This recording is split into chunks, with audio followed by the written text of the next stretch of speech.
bisnis yang menjadi milik negara, jadi milik negara atau menjadi urusan negara. Artinya di Indonesia itu dulu pernah terjadi nasionalisasi ketika kita keluar dari penjajahan Belanda. Jadi ketika kita selesai dari penjajahan Belanda, itu banyak perusahaan Belanda dinasionalisasi. Saya ada di Bandung. Di Bandung itu yang pertama kali dinasionalisasi waktu itu perkebunan. Jadi seluruh perkebunan milik Belanda, perkebunan teh, perkebunan kopi, pokoknya perkebunan yang ada di Jawa Barat yang luas itu, luas tak terhingga itu, tiba-tiba jadi milik negara. Jadi negara mengambil alih menjadi milik negara, menjadi milik PTPN, perusahaan perkebunan negara. Nah, perusahaan perkebunan negara itu mengambil alih atas dasar perintah negara. Jadi perintah Bung Karno bahwa seluruh milik kekayaan penjajah itu diambil. Tapi tidak selamanya di semua negara itu seperti itu. Jadi ada dua jenis nasionalisasi. Ada expropriation, ada satu lagi confiscation. Kalau expropriation itu bentuk nasionalisasi yang disertai pembayaran ganti rugi. Jadi perusahaan milik penjajah waktu itu kan banyak, perusahaan kereta api, Perumka kita itu PT KAI sekarang itu perusahaan Telkom dan segala macam itu diambil alih. Itu tidak selamanya dapat ganti rugi. Ya, itu tergantung kesepakatan. Kalau kompensasi itu ada ganti rugi. Saya terus terang belum dapat contoh ada nasionalisasi yang ganti rugi. Nah, tapi seingat saya rata-rata nasionalisasi itu tidak ada ganti rugi. Yang ada ganti rugi misalkan begini, ya, tapi bukan gara-gara perubahan politik negara ya. Misalkan PT Freeport.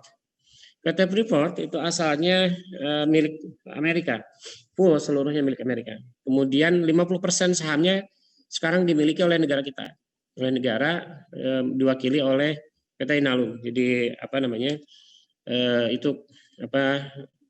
modalnya berasal dari beberapa bank.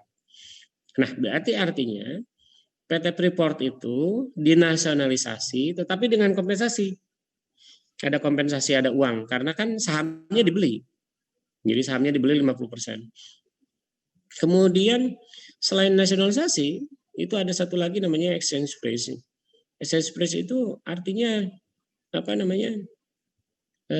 negara mengalami pembekuan di dalam transaksi luar negeri.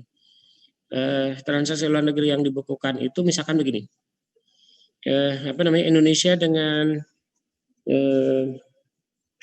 negara tertentu itu tidak ada transaksi perdagangan sampai sekarang. Saya mau kasih contoh bentar ya.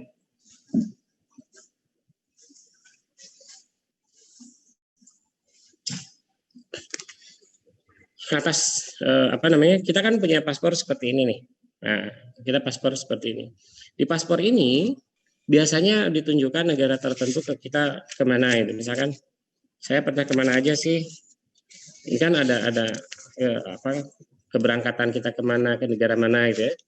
Nah, tetapi saya punya paspor satu lagi. Menu ini paspor namanya paspor biru atau paspor hitam. Ini menunjukkan saya mewakili negara berangkat. Jadi kalau saya mewakili diri pribadi itu kan pakai yang ini. Ini kalau mewakili negara. Nah, ketika saya berangkat ke luar negeri mewakili negara saya, itu ada beberapa negara yang saya tidak boleh masuk ke negara itu. Jadi kalau misalnya pakai ini, ke seluruh negara di negara manapun saya bisa masuk. Tapi ini nggak bisa. Ke negara mana saya nggak boleh masuk. Nah, ini ditulis di sini bahwa saya tidak boleh masuk ke dua negara ini. Kebaca nggak? Jadi saya tidak boleh masuk ke Israel dan Taiwan. Nah, kenapa kita tidak boleh? Kenapa saya sebagai pegawai negara, sebagai wakil dari negara, tidak boleh memasuki dua negara itu? Karena kita itu tidak punya hubungan apa-apa dengan mereka. Kita tidak mengakui keberadaan negara itu. Jadi Indonesia sampai sekarang tidak mengakui keberadaan negara Israel dan tidak mengakui keberadaan negara Taiwan. Jadi kita hanya mengakui satu Cina. Jadi buat Indonesia, Cina itu cuma satu, yaitu Republik Rakyat China. Dan Israel kita tidak mengakui. Yang kita akui itu Palestina. Jadi di daerah Palestina itu negara yang kita akui hanya Palestina. Di China yang kita akui hanya China saja, Republik Rakyat China. Nah, itu artinya ini tidak akan ada tidak akan ada perdagangan, freezing. Nah, kadangkala freeze itu terjadi karena perubahan politik. Misalkan Indonesia sedang berperang melawan Malaysia. Nah, ketika itu kemudian kita melakukan pembekuan hubungan dagang, hubungan diplomatik gitu. Berhenti tuh, nggak ada hubungan dagang. Nah, jadi risiko negara atau political or sovereign risk itu ada dua, ada nationalism, ada exchange freezing. Saya sudah jelaskan nasionalisme, nasionalisasi itu nationalization, ada expropriation, ada confiscation. Berikutnya ada risiko lain itu namanya social atau culture risk dan economic risk. Social atau culture risk ini di Indonesia pernah terjadi. Di Indonesia dulu sekitar tahun 1976, 75 itu ada peristiwa besar namanya peristiwa malari. 15 Januari itu malari itu. Jadi ada peristiwa namanya peristiwa malari di mana semua produk Jepang itu kita usir itu. Kita nggak terima produk Jepang. Nah, kenapa kita nggak terima produk Jepang? Karena kita ada benturan sosial, kultur dengan Jepang pada waktu itu. Misalkan kita tahun 90-an, kita pernah ada gelombang anti Cina di Indonesia, dimulai dari Tasikmalaya. Jadi di Tasik waktu itu ada gelombang anti Cina, meluas di seluruh wilayah Indonesia. Itu namanya kultur, resiko kultur. Ada economic risk. Ini kalau economic risk ini sebetulnya masalahnya murni persoalan untung rugi saja. Resiko ini misalkan dialami oleh Cina dan Amerika sekarang. Cina dan Amerika kan sekarang sedang perang dagang tuh. Nah, itu mengakibatkan risiko-risiko ekonomi. Jadi semuanya sebetulnya baik itu nasionalisasi, exchange freezing, social culture risk, economic risk, itu semuanya sebetulnya persoalannya ada pada persoalan politik. Jadi risiko antar negara itu lebih banyak dipengaruhi karena risiko politik. Ada satu lagi risiko kegagalan sistem keuangan internasional. Dulu kita misalkan ada GATS. Nah, itu kan kita menyepakati sesuatu gitu ya. Menyepakati suatu sistem tertentu. Nah, kadang-kadang sistem perdagangan yang kita sepakati itu kemudian kita tidak sepakat. Nah, ketika banyak negara keluar dari sini, misalnya ini keluar, lama-lama dia tidak punya anggota lagi, makanya sistem keuangannya menjadi tidak bergerak. Jadi ada kemungkinan kesepakatan itu berubah. Misalkan begini, sekarang Muslim itu kan sedang kembali ke gold sama silver. Jadi masyarakat Islam itu sekarang sedang mengupayakan pengembalian kejayaan emas sebagai alat tukar. Anda mungkin tahu beberapa nyebutnya pendukung hijrah itu sekarang sedang menggunakan kedua alat ini. Lama-lama berarti uang kertas itu tidak akan laku lagi. Padahal sistem keuangan yang diakui oleh internasional kan uang kertas. Jadi pertukaran itu exchange valuta itu kan dalam bentuk uang kertas. Ketika misalkan ini kembali lagi, gold dan silver itu kembali lagi sebagai alat tukar, maka uang kertas jadi tidak berlaku lagi. Jadi itu adalah kemungkinan, walaupun itu masih kemungkinan yang lama gitu. Kenapa ini mungkin? Karena penggunaan mata uang emas dan perak itu bukan milik Islam itu sebetulnya. Itu sudah dilakukan oleh berbagai bangsa di dunia sejak dulu.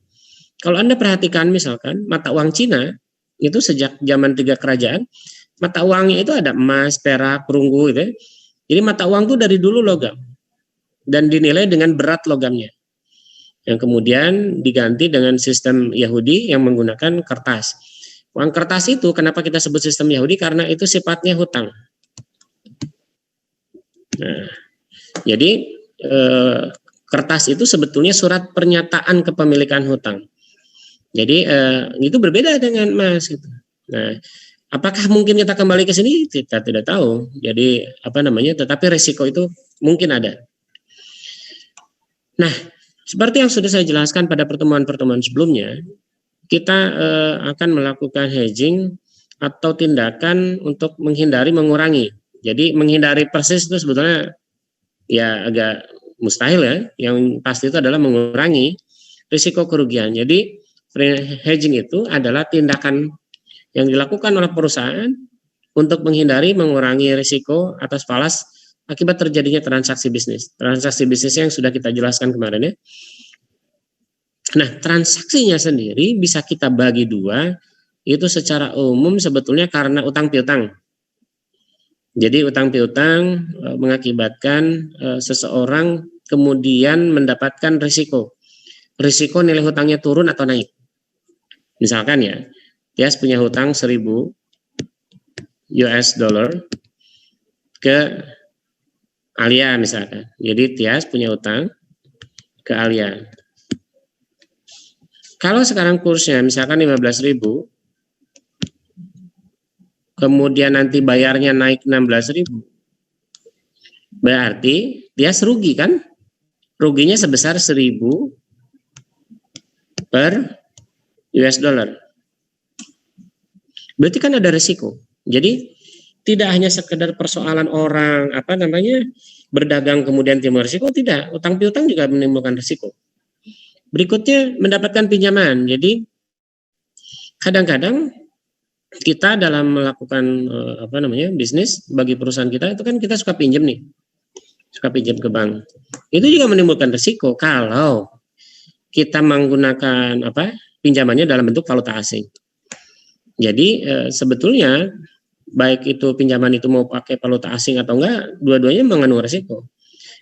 Ketika barang yang kita gunakan itu terimbas oleh perubahan mata uang di luar negeri. Ada 3 kategori perusahaan yang seharusnya melakukan hedging. Jadi ada 3 jenis perusahaan yang harus melakukan hedging. Pertama adalah once-off transaction. Once-off transaction itu penjelasannya begini. Tias itu pedagang kerudung. Tias pedagang kerudung tidak pernah jual kerudung ke siapapun kecuali orang Jogja. Jualannya di Jogja. Tiba-tiba ada ada turis dari Malaysia namanya Sarfiatun Hasanah.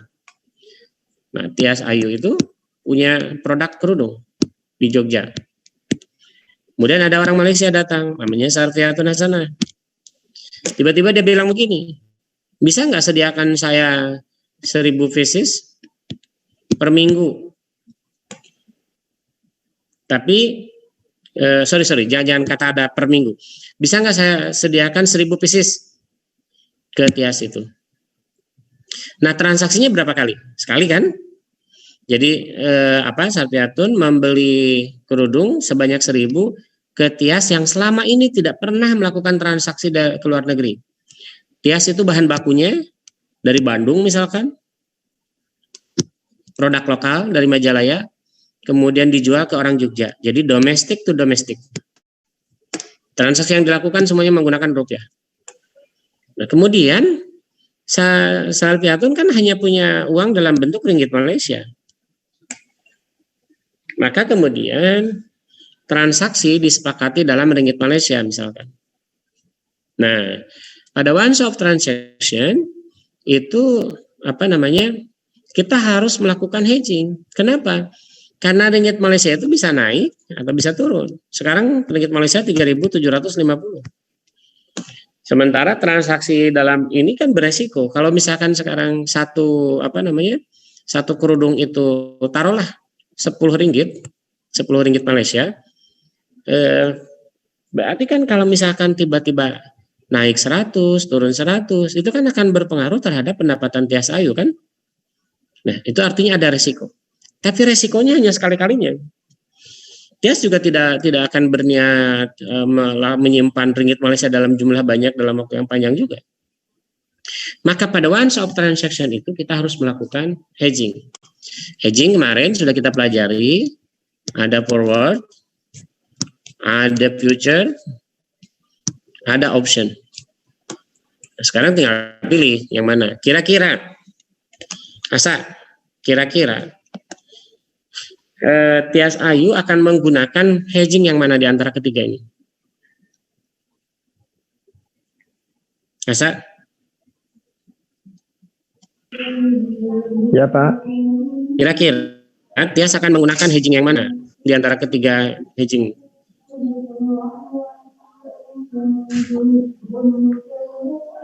Nggak tahu Pak. Harusnya kopi itu. Harusnya kopi pagi-pagi. Sinta tahu nggak Sinta? Hedging apa yang harus dilakukan? Itu Pak, forward. Kenapa forward? Ya karena sesekali. Kamu mah nyontek ke buku, jangan nyontek ke buku. Karena ya, kenapa? Kan Pak, kalau yang transaction. Kenapa kalau sekali harus forward? Karena apa ya, jangka waktunya mungkin ya Pak. Ya, karena jangka waktunya hanya sekali, berarti yang dilindungi itu bukan mata uangnya. Yang dilindungi oleh Tias itu adalah transaksinya. Jadi, kalau kita hanya melindungi transaksinya, maka kita cukup pakai forward saja. Sepakati bahwa misalkan ringgit Malaysia yang digunakan adalah 3.750. Jadi baik kedua belah pihak sama-sama bersepakat akan menanggung kenaikan atau penurunan. Kalau misalkan nih, kalau penjelasannya kita teruskan. Kalau committed exporter atau committed importer sama perusahaan multinasional, kira-kira harusnya pilih strategi yang mana? Alia.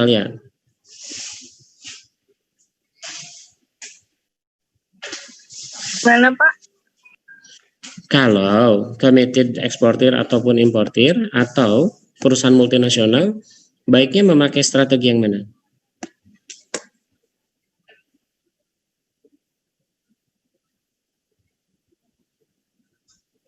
Kan strategi hedgingnya 3 tuh. Nah, kalau yang tadi peristiwanya once off transaction itu kita menggunakan forward. Nah, kalau misalkan untuk committed exporter importer atau committed atau multinational corporation, strategi mana yang digunakan? Halim, kamu Lim. Option enggak sih Pak? Option Pak, option. Lama Alia. Halim, kenapa option Halim? Karena transaksinya nggak cuma satu kali, terus jangka panjang. Terus yang dilindungi kalau jangka panjang kenapa nggak futures?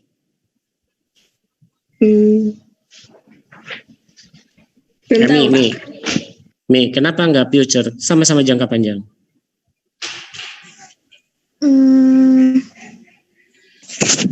Mana ya Pak? Kayaknya nggak tahu nih. Ya kamu. Wahyu.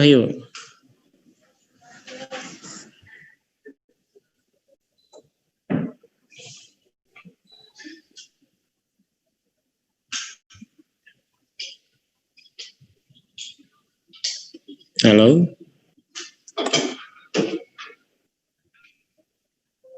Lutfi. Iya Pak. Kenapa Pi? Kenapa option, kenapa nggak futures? Kalau option itu lebih fleksibel nggak sih Pak? Nah itu alasannya. Jadi option itu memberikan kita hak untuk put maupun call. Futures enggak. Jadi sebetulnya tingkat resiko yang diambil oleh future itu tinggi. Karena itu dia mengandung nilai manfaat pengambilan resiko justru, bukan untuk mengurangi. Kalau misalkan kita memang berniat untuk menggunakan itu sebagai instrumen mendapatkan laba lain perkara. Tetapi pada transaksi yang kita jelaskan pada hari ini, kita justru ingin mengurangi resiko. Maka walaupun ada biaya yang timbul, maka kita akan menggunakan option. Baik, kita teruskan.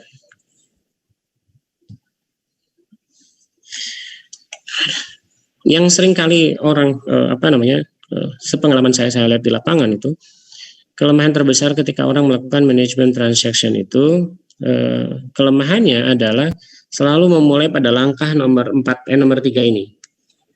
Langsung menghitung untung rugi pada laporan keuangan, sehingga kemudian dia melakukan consolidated laporan keuangan. Jadi laporan keuangan konsolidasi. Rata-rata manajer keuangan di perusahaan-perusahaan itu fokus pada membangun bagaimana caranya membuat laporan keuangan konsolidasi. Nah, kenapa ini menurut saya langkah yang salah? Karena itu peristiwa sudah terjadi. Padahal yang kita hitung adalah risiko. Kalau risiko itu dihitungnya sebelum terjadi. Oleh karena itu kita sebut manajemen risiko. Nah, jadi yang Anda harus lakukan pertama adalah catat awal exposure-nya dulu. Jadi setiap transaksi itu pasti ada exposure-nya. Yang kemarin sudah saya jelaskan cara menghitungnya.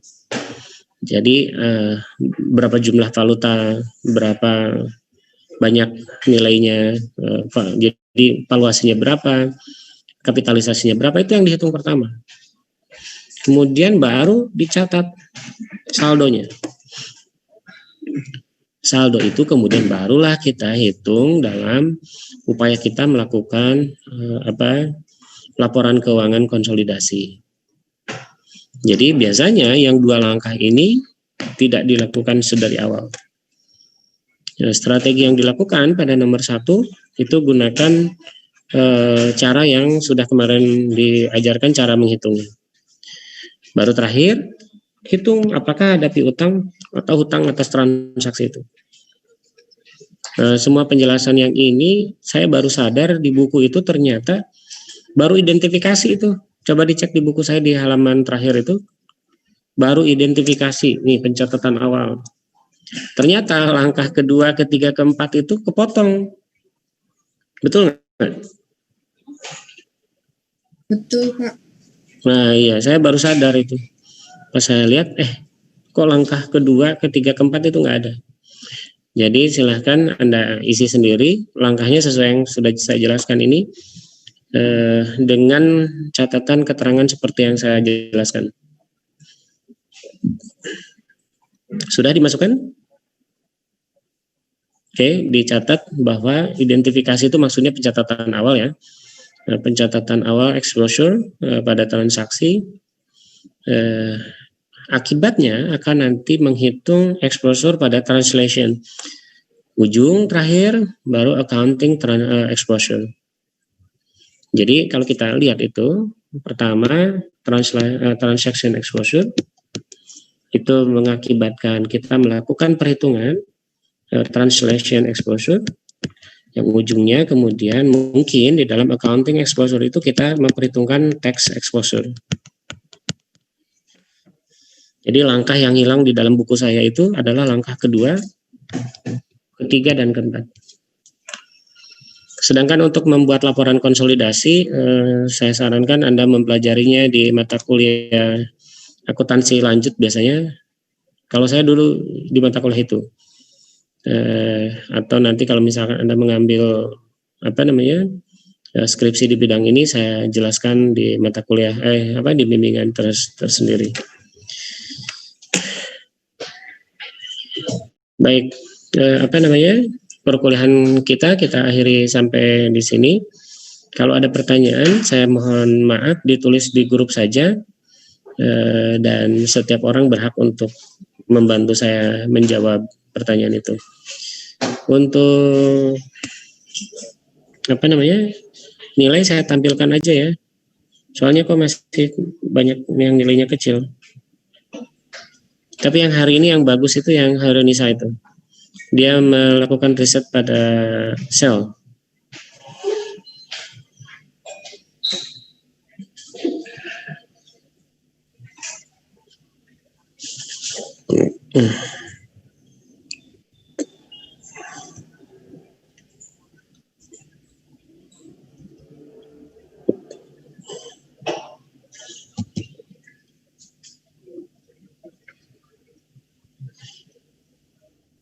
Bentar lagi loading dulu.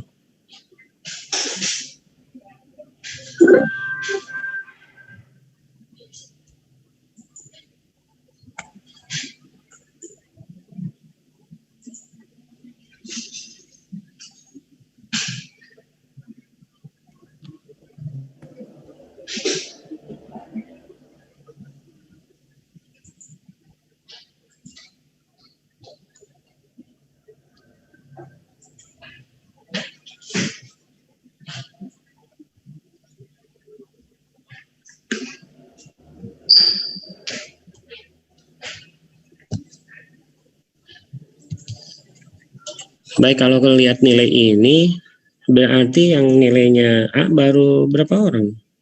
Wahyu, Sarpiatun, itu pun hanya baru UTS ya, UASnya kan belum. Ini yang Lutfi tolong perbaikannya belum masuk tuh. Masa nilainya C? Apa namanya?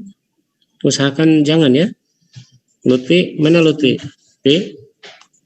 Iya Pak. Usahakan diperbaiki bisa?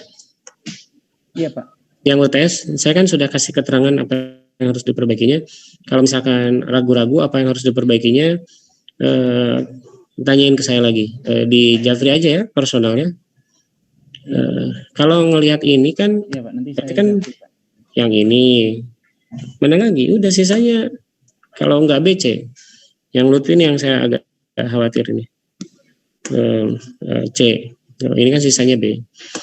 Nah, yang UAS itu yang bagus baru siapa? Ini belum ada nih. Nah, ini Khairunisa, terus siapa ini? Yeni. Jadi kalau misalkan mau lihat ke mereka berdua, boleh tuh. Ada satu lagi Anis, baru 3 orang. Yang sisanya belum A. Saran saya diperbaiki lah. Waktunya masih tinggal berapa? 2 minggu ya, 2 minggu lagi. Jadi karena masih ada waktu 2 minggu lagi, tolong dicek. Terutama yang saya khawatir itu karena terlalu banyak tulisan yang terlalu bagus. Sesudah saya cek itu bukan tulisannya gitu. Jadi yang biasa-biasa aja. Khairunisa itu termasuk yang tulisannya bagus dan biasa-biasa. Coba dicek ke Khairunisa seperti apa yang kira-kira saya harapkan dari tugas mahasiswa itu. Terima kasih ya atas pertemuan hari ini. Kita akhiri pertemuan hari ini. Mohon maaf terlalu pagi kita memulai tadi. Kita ketemu minggu depan dalam pertemuan terakhir teori. Itu sudah berbicara tentang kembali bicara tentang ruang lingkup negara, tetapi skupnya masih tentang apa yang harus dilakukan ketika menghadapi perubahan valuta. Terima kasih. Assalamualaikum warahmatullahi wabarakatuh. Waalaikumsalam warahmatullahi wabarakatuh. Terima kasih Pak. Terima kasih Pak.